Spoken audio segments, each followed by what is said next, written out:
जय जोहार, नमस्कार संगवारी हो। स्वागत है आप सभी का छत्तीसगढ़िया न्यूज चैनल में। आइए जानते हैं छत्तीसगढ़ के 10 महत्वपूर्ण काम की खबर, जिसमें आज की पहली बड़ी खबर है।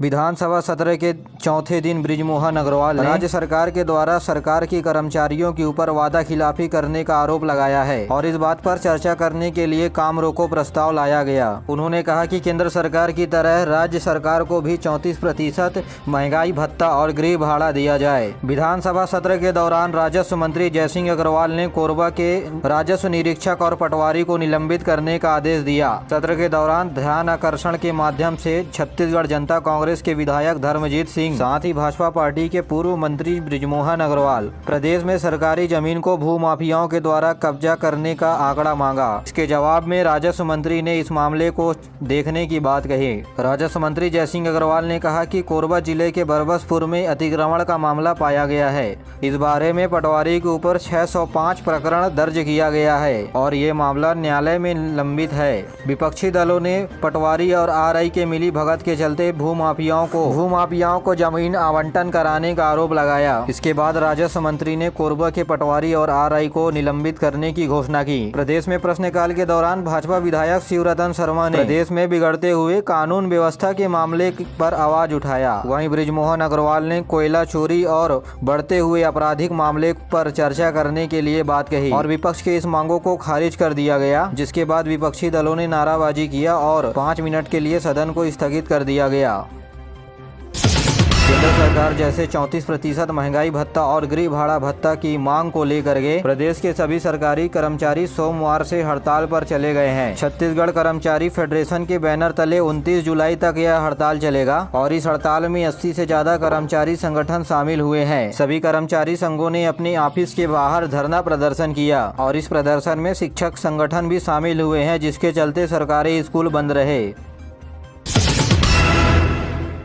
आज़ादी के अमृत महोत्सव के दौरान 13 से 15 अगस्त तक हर घर तिरंगा अभियान चलाया जाएगा। इसी कड़ी में दुर्ग जिला के एसएसबी मुख्यालय से एनसीसी और एनएसएस के छात्रों के साथ स्कूल के छात्रों ने जागरूकता रैली निकाली। एसएसबी भिलाई के उप महानिरीक्षक थॉमस चाको ने बताया कि प्रधानमंत्री के आह्वान पर हर घर तिरंगा अभियान की शुरुआत हो गई है। आने वाले दिनों पर एसएसबी के द्वारा साइकिल रैली और बाइक रैली निकालकर जागरूकता अभियान भी चलाया जाएगा और इस दौरान लोगों से अपने घर के बाहर राष्ट्र ध्वज फहराने की अपील की जाएगी। वहीं राजनांदगांव जिला के कलेक्टर ने कहा है कि जिले में पड़ने वाले सभी गांव में सचिव और सरपंच हर घर झंडा लगाने के लिए ग्रामीणों को कहें। छत्तीसगढ़ में कोरोना टीकाकरण के अभियान में तेजी आ गई है। अब तक प्रदेश में 4,40,99,000 से अधिक टीके लगाए जा चुके हैं। वहीं दुर्ग जिले में 30 जुलाई से 1 अगस्त तक विशेष प्रिकॉशन डोज लगाने का अभियान चलाया जाएगा। इन 3 दिनों के दौरान 5 लाख लोगों को टीका लगाने का लक्ष्य रखा गया है। वहीं बीते दिनों प्रदेश में कोरोना संक्रमण के 196 नए मामले सामने आए हैं।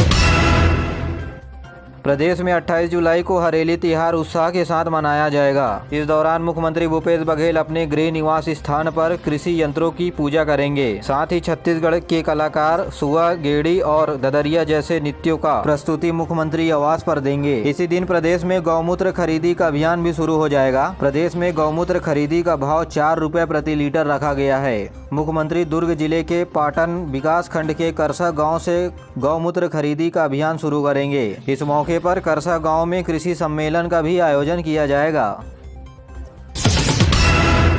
पर्यावरण संरक्षण को बढ़ावा देने के लिए कोरबा जिला के वन विभाग के द्वारा सीड बॉल का रोपण किया जा रहा है। इस अभियान के द्वारा फलदार और छायादार वृक्ष के बीज मिट्टी के साथ रोपण किया जाता है। वन मंडल अधिकारी प्रियंका पांडे ने बताया कि इस वर्ष भी कोरबा जिले में 50,000 सीड बॉल रोपण किए जाने का लक्ष्य रखा गया है। इस अभियान के जरिए 1,500 किलोग्राम फलदार और छायादार पेड़ों के बीज का छिड़काव किया जा रहा है। गौरतलब है कि हरियाली प्रसार योजना के अंतर्गत कोरबा जिले में 2.5 लाख पौधों का रोपण समेत 50,000 सीड बॉल का भी रोपण किया जाएगा। छत्तीसगढ़ में अब सेब के फल लगाए जाएंगे। जांजगीर चांपा के किसान के द्वारा बागवानी कर सेब की फसल लगाकर सेब का उत्पादन सफल हो गया है। जांजगीर चांपा जिले के हीरालाल कश्यप ने सेब के 4 किस्मों के करीब 250 पौधे लगाए थे, जिसमें सेब के फल लग रहे हैं। क्लाइमेट के हिसाब से जिले में अब तक सेब का खेती नहीं हुआ था, लेकिन किसान हीरालाल कश्यप का मेहनत और प्रयोग रंग लाई है। छत्तीसगढ़ में प्रधानमंत्री श्रमयोगी मानधन योजना का शुभारंभ किया गया। जिन मजदूरों को पीएफ नहीं कटता उनको लाभ मिलेगा। दिहाड़ी मजदूर, दुकानों पर काम करने वाले लड़के लड़कियां एवं स्वरोजगार करने वाले लोगों का इसमें हित होगा। आज़ादी के अमृत महोत्सव के तहत देश के 75 जिलों में इस योजना को केंद्र सरकार ने शुरू किया है। इस योजना से जुड़कर 18 से 40 वर्ष के महिला और पुरुष पेंशन जैसे पीएफ का लाभ ले सकते हैं। ब्यौरे के अनुसार 55 से 200 रुपए मासिक जमा करने पर और उतनी ही राशि केंद्र सरकार के द्वारा लाभार्थी के खाते में जमा की जाएगी और रिटायर होने पर 60 साल बाद लाभार्थियों को पेंशन स्वरूप प्रति माह 3000 रुपए केंद्र सरकार के द्वारा मिलेगा। छत्तीसगढ़ के 3 जिले कांकेर, धमतरी और राजनांदगांव को इस योजना का लाभ मिलेगा।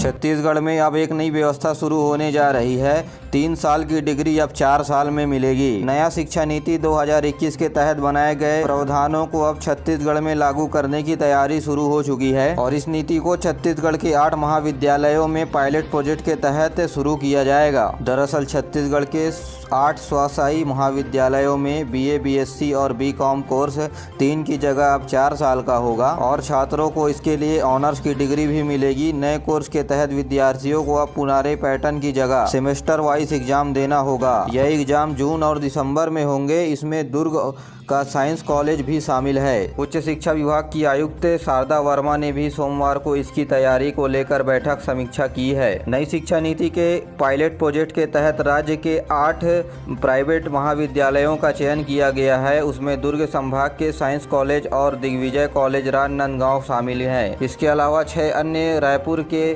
3 और बिलासपुर के 2, अंबिकापुर का 1 कॉलेज शामिल है। इन महाविद्यालयों में सीटों की संख्या पहले की तरह रहेगी। गौरतलब है कि 1 अगस्त से BSc, BCom और BA के ऑनरशिप के लिए 4 साल का कोर्स शुरू होने जा रहा है। बताया जा रहा है कि नया पाठ्यक्रम के अनुसार हर वर्ष नया कोर्स तैयार किया गया है। इनमें छात्रों को जेनरिक विषय के तहत स्पोर्ट, NCC समेत योग के अन्य से 1 डिग्रियों का चयन करना होगा।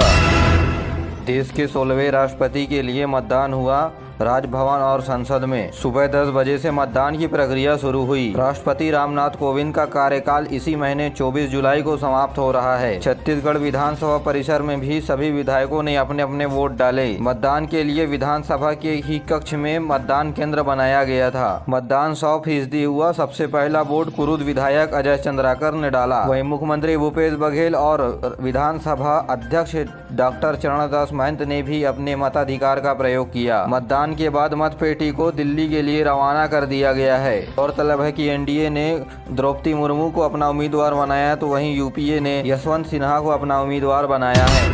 साथियों, आज के लिए बस इतना ही। वीडियो पसंद आए तो वीडियो को लाइक करें, चैनल को सब्सक्राइब करें और अपने दोस्तों के साथ जरूर शेयर करिए। दीजिए मुझे इजाज़त, मिलते अगले वीडियो में। तब तक के लिए जय हिंद, जय छत्तीसगढ़।